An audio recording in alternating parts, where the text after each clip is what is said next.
ભારત દેશમાં તમામ વર્ગ, તમામ સમાજના લોકો ભાઈચારાથી વાણી શકતા હતા અને એકબીજાને સમન્વય કરીને આ દેશને કઈ રીતે આગળ વધારવો, ઉન્નતિ વધારવી, લોકોનું ઉત્થાન થાય, કચડાયેલા વર્ગોનો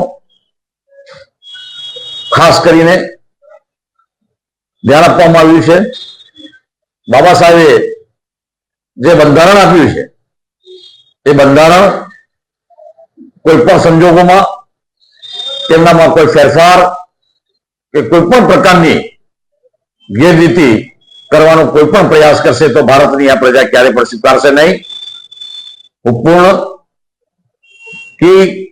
કેટીવી ગુજરાતીના માધ્યમથી હું સમગ્ર દેશના અને સમગ્ર રાજ્યના પ્રજાને આજના દિવસની મારી દિલની ગહેરાઈઓથી શુભેચ્છા પાઠવું.